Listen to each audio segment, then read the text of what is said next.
Hello to the pessimistic, optimistic, and everyone in between. My name is Connor Philippi, and welcome back to the Minnesotan Sports Podcast. Now, before I start anything with this episode, I just want to really quick say sorry for missing the entire week 2 of the regular season. I got really busy, and unfortunately, I wasn't able to get that week done, but I'm getting right back into the swing of things.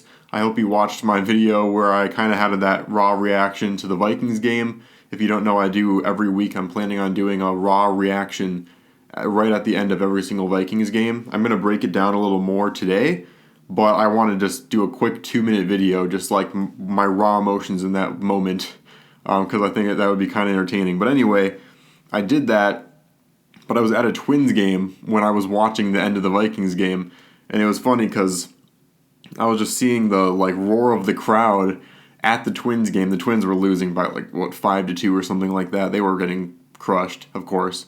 But it was funny because we were all at this Twins game, and we were just all watching the Vikings game as it was going on. But make sure you watch that video if you didn't watch that one, and I have a raw reaction of the Vikings game. But we're going to go through all these games from week 3. A lot of action, some surprise finishes, and just a lot of really fun action throughout the week.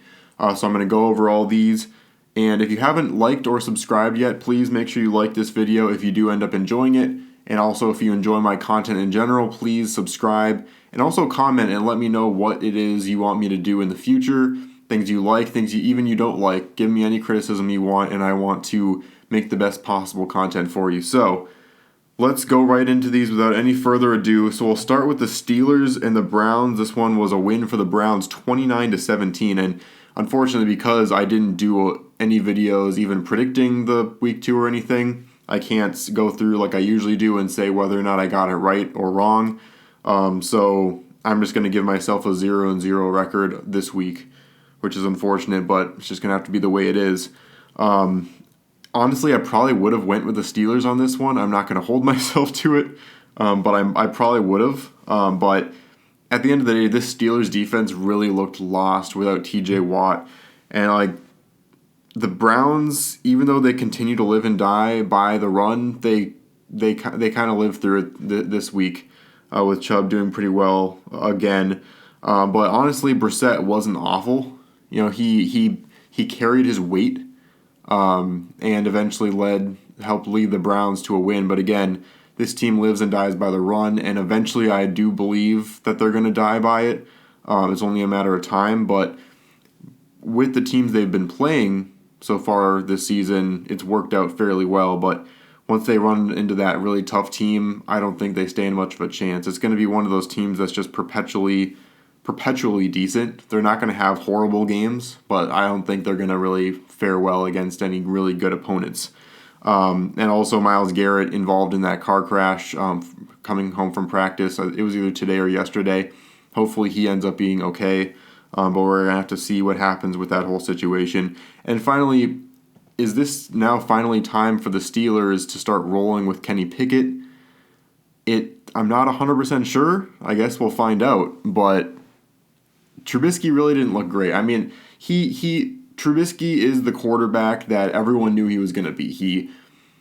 His whole job is to take care of the football and make the plays just he needs to make. He's not supposed to be some dynamic quarterback, but even with what he's supposed to do, he really hasn't been doing fantastic. Even for a backup quarterback, he'd be doing a very shoddy job, honestly. So the question for the Steelers is, if it's looking like the season isn't going to go anywhere with Trubisky, do you just take the risk and go with Kenny Pickett, or do you have that much reservation about him coming in as a rookie? Because there are a lot of things surrounding rookies coming into the league and getting exposed too early, and I do really think that it's messed up a lot of young quarterbacks to be thrown into the fire like that. So it's a decision that honestly I would understand either way, but I think this game solidified the fact that the Steelers are not going to be like a serious playoff contender with Trubisky under center, especially not with the Ravens and the AFC North in general looking pretty decent in the top end. We'll see what happens there. But anyway, we'll move right on to the marquee matchup, or at least for us Vikings fans. Vikings win 28-24 in a game that I still don't know how we won. But you know what? the Vikings, you go into a game, you shouldn't win, you get outplayed. Like all facets of the game, really, they got outplayed and they still come out with a victory. And that's kind of the mark of a good team in this league, is you can overcome adversity and play a pretty bad game against a lesser opponent and just come out with a win because it's a lesser opponent. And that's something that the Vikings really weren't able to do last year. And yes, they got a little bit lucky. It was a very questionable decision by Dan Campbell. If I was the Lions right there on a 4th and 4, I think there was like right around I think there was like a minute 10 left on the clock. 4th and 4 at their own like 34 or something like that. The Lions had gone for it on 4th down multiple times that game, and every single time it would just seem like easy money for them. I don't understand why. If you're trying to be an aggressive Lions team, which they've been trying to do all season long, I don't know why you wouldn't just go for it there and try and end the game against a divisional rival. It just seemed like a bad decision, and I really, truly believe we would have lost that game if he would have made that right decision and gone for it on 4th down. They most likely would have converted, because our safeties were looking rough all game. There was a lot of passes down the middle that just seemed like easy money. Our secondary was exposed, and the most frustrating part of it was Zadarius Smith and Danielle Hunter were really a non-factor in this game, which is something that is concerning, because in the future we're going to really need them against teams that can really exploit bad secondaries, because the Lions really weren't able to do that. But against good teams that can exploit our secondary, we saw against the Eagles, they're going to exploit our secondary, and we're going to need a very solid pass rush to try and counteract that, at least to the best of our ability. And Zadarius Smith and Danielle Hunter need to step up if that's going to take place. Of course, Zadarius Smith coming down with the injury, and it is looking like it's not serious and he should be okay, but hopefully that's not serious. Dalvin Cook also has that shoulder injury, and he's saying he wants to play with a brace in London, which, if you're going to injure yourself more, just let Madison run. Like, I really believe in Madison to be a temporary RB1 for us if need be. Just Cook needs to rest up and be 100%, because we are going to need him down the stretch. But in London, at the Saints, I like Madison in that matchup anyway. So we'll see what happens, but offensive line held up, which was a great thing that doesn't always happen with the Vikings. Not to mention the fact that what I said against the Eagles and what I was going to say against the Lions, if I would have made a preview, I would have said that a key factor of the game would be whether or not other guys other than Jefferson can step up when he gets double covered. Jefferson got double covered basically this entire game, and Thielen stepped up with 2 touchdowns. KJ Osborne stepped up with a couple big catches in the last drive, including that big final touchdown reception with about 40 seconds left to go.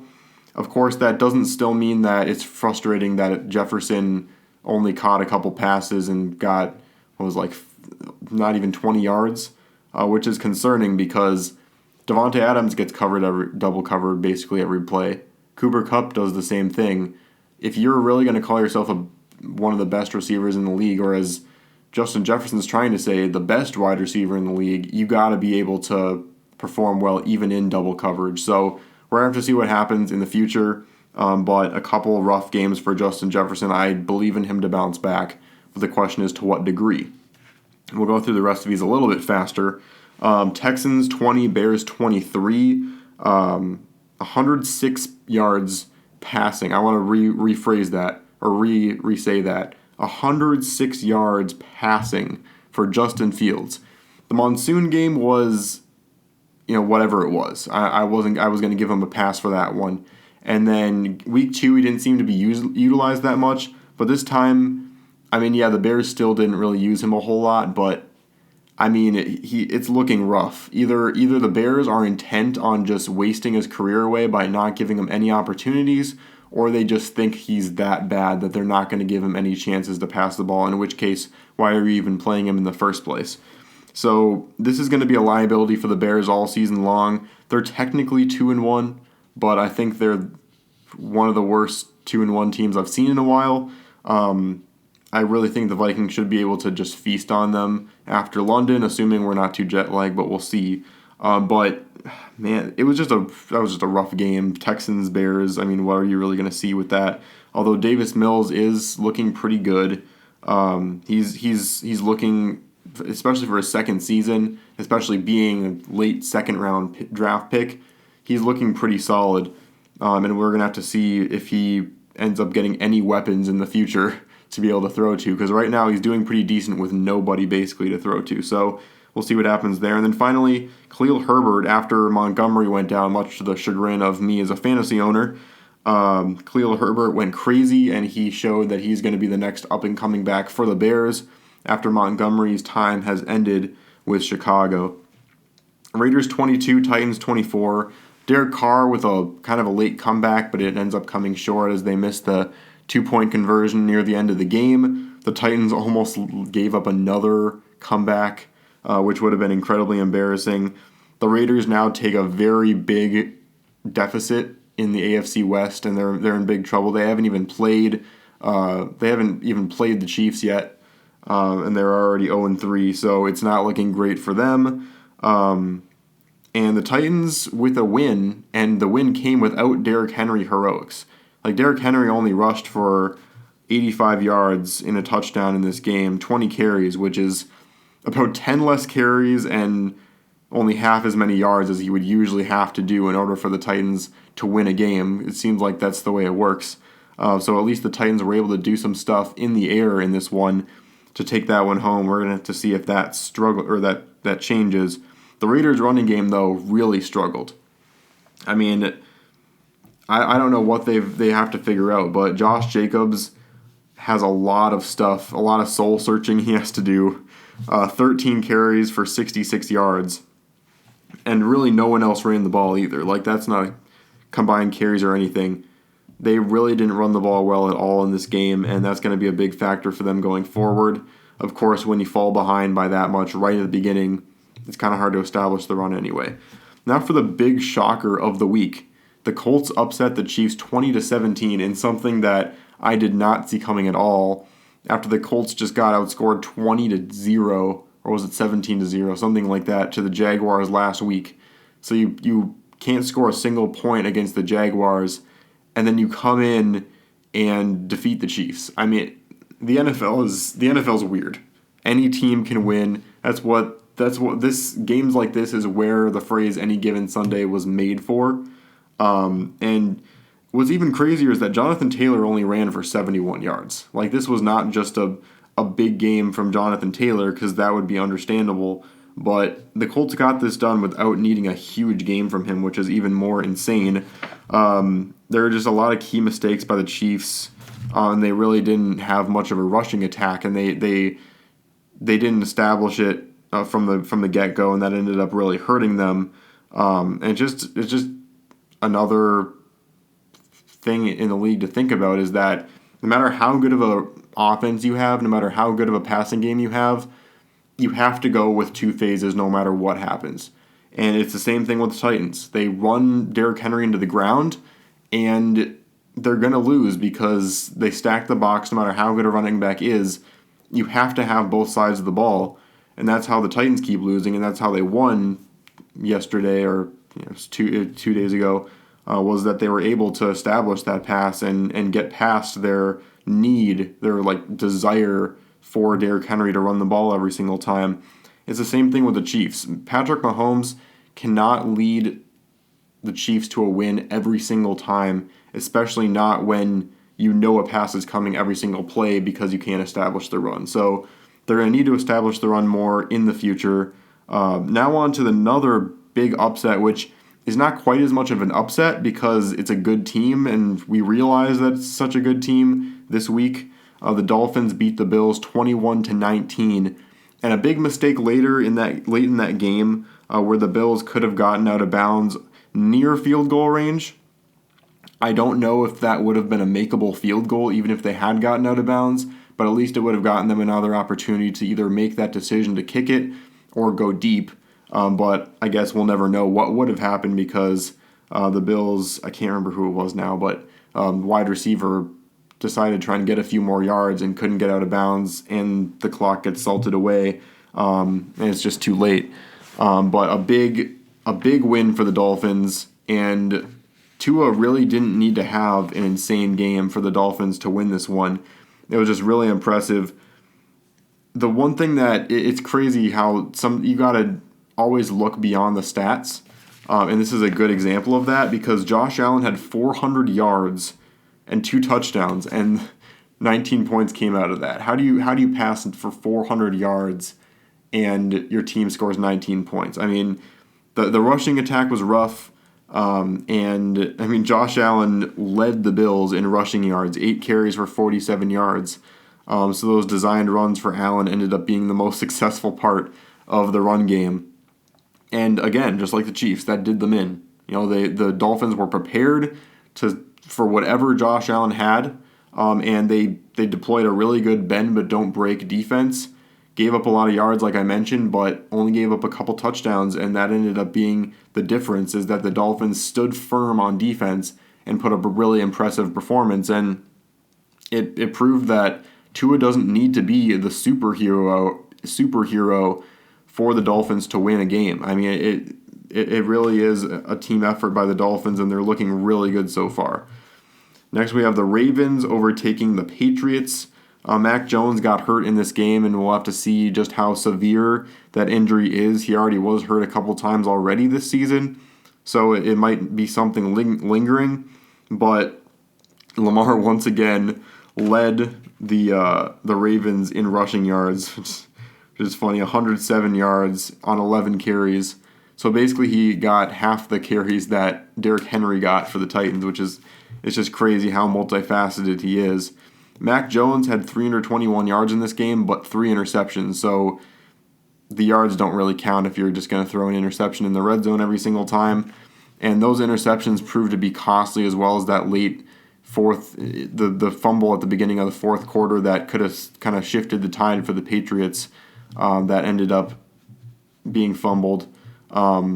So a lot of big mistakes for the Patriots. Actually played really well in this game against a really good Ravens team and defense. But Jackson throws for 5 touchdowns, and the Patriots end up losing this one. Bengals 27, Jets 12. And yeah, you can't really say a whole lot about what this means for the Bengals because, yeah, you beat the Jets. But still, it was a good overall, effort by the team. And Burrow had a really good bounce back week, throwing for 250 plus yards, 2 touchdowns.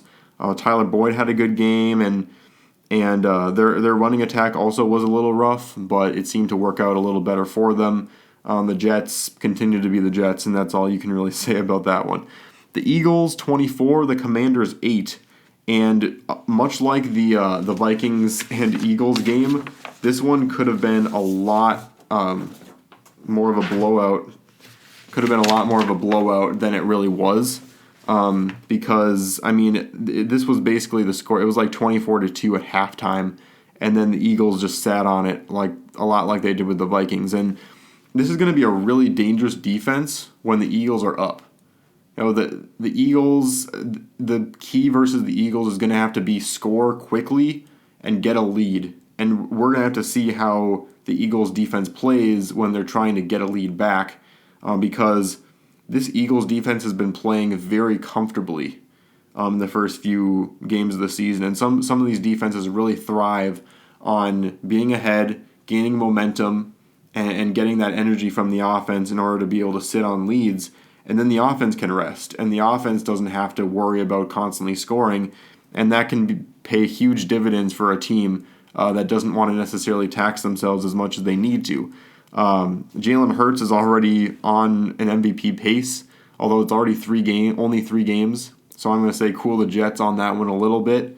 People are already cheering for him to be the early onset favorite for MVP, and I mean I don't think anyone should be thinking about MVP until week 8 or 9. Honestly, maybe even week 10, because there's a lot of football left to be played. But he is looking phenomenal all game long. I mean, all game long, all year long so far, these 3 weeks, he has been absolutely amazing. Devontae Smith also had an amazing week, catching over 150 yards and 169 yards specifically and 1 touchdown. So the Eagles had this game the whole way through. They were not concerned in the slightest at any point in this game. One that I'm very excited about, Saints 14, Panthers 22. So you go into that first week. The Saints come out and play really well in the second half against the Falcons. People are saying, oh man, Jameis Winston, put up a lot of points in the second half. He showed that he can be good under pressure. He took care of the ball, and I did kind of play along with that, I will admit. And I shouldn't have, because I should have stuck my ground, because now Jameis is looking like the whole old Jameis Winston that he always was with the Bucs. He ended up throwing for more interceptions than touchdowns again in this game. And now on the season, he has more interceptions than touchdowns, which looks a lot like it used to be. And again, 353 yards, but 14 points. So stats, again, don't mean anything if you can't back it up with getting points on the board. And the Saints were not able to do that. And Christian McCaffrey finally has a good game, running for 25 carries and 108 yards. So that's going to be important for the Panthers down the stretch. And then Chris Olave had a really good game. 9 receptions for 147 yards. Wasn't enough for the Saints, but he's going to be a big part of their offense going forward. And he's going to be a guy that the Vikings definitely need to look out for in London. Next, we've got the Jaguars and the This one, the NFL is crazy. I mean, the Chargers looking like one of the better teams in the AFC, fighting it out with the Chiefs for the AFC West. I watched the Chiefs lose in the noon slot, and then I saw the Chargers and were getting to play the Jaguars, and I was like, okay, this could end up tying things up in the AFC West. The Chargers have their window. And then the Chargers put up 38 points on this Chargers team. It just is so confusing how the NFL can work sometimes, where you're so confident about a team, and then all of a sudden they just have this horrendous week. And now you have to look at, okay, do I pay more attention to this awful week they had against a pretty mediocre team? Or do I look at the rest of the way, or do I just wait and see? Because this Chargers team looked really good against the Chiefs, even though they lost. And then they looked really good in their opener against the Raiders, and they just lay an egg. So the question will be, can Herbert and the Chargers, they're a fairly young team, can they handle the pressure of having to come back from something like this? And that's going to be the biggest factor of whether or not they can rise up from the ashes and continue to play well this season, or if they're going to kind of lay down and die. But it's just difficult to diagnose. Herbert threw for almost 300 yards, got a touchdown, but they really had nothing else going for them. James Robinson seems to be taking control of this starting running back spot for the Jaguars, and so he'll have that most likely throughout the season because he's been looking good so far. Cardinals lose 20-12 at home against the Rams. It's a very embarrassing home game to be playing. The Cardinals' offense is just continuing to stall, and yes, you can continue to blame it on the guys they have missing. They still don't have DeAndre Hopkins, but I mean, 12 points, really? I mean, it's looking worse and worse for this Cardinals team. They cannot get the run game going for the life of them. It's just, it seems like a big struggle. The Rams really didn't need to try that hard on offense in order to get this win. They have a lot of stuff to figure out, although Marquise Brown did have a good game, which was the one kind of highlight of the Cardinals in week 3, but the Rams improve, and they had a pretty easy one this week. Falcons 27, Seahawks 23. This is one that's a little less important. These are two teams that are looking to be pretty down in the dumps this year. But Cordero Patterson won this game for the Falcons, and it's looking like that's kind of the way it's going to be. Can Kyle Pitts continue to perform well? He led the Falcons in receiving. Is going to be another factor, but Cordero Patterson just continues to be a phenomenal running back for this team and continues to baffle me as to how the Vikings were able to underutilize him so poorly that we missed out on that potential, which is unfortunate. He was an insane, returner for us for kickoff returns, but we were just never able to implement that in our offense, and it probably had a lot to do with Zimmer, which is frustrating, but it's good to see that he's playing well on another team. And Geno Smith, honestly, continues to exceed expectations. He's not going to be one of the better starting quarterbacks in the league, but he kind of became the starting quarterback of that team by default. He would be basically the backup quarterback on any other team in the league. But he's been playing well. I mean, it's looking good for him so far. So we're going to have to see if he can keep that up. But the Seahawks dropped this one. Packers 14, Bucks 12. Please tell me why the Packers continue to get the easiest. I mean, they go up against a team, and I swear they always get that team's worst. Every single time they play a good team, and you're thinking, man, this will be an opportunity for the Vikings to jump ahead, or it's just an opportunity to gain a leg up in the NFC North. Maybe the Packers can lose an ugly game and we can enjoy it. But no, the Buccaneers, yes, they had injuries and all that stuff, but they just decide in a game where very little offense is going to be played, they're going to play even less offense, which is just really frustrating as a Vikings fan, wanting to see the Packers lose so we can solidify more of a spot in the NFC North. And it's just frustrating when no team wants to beat the Packers at all. They showed up with no will to win at all.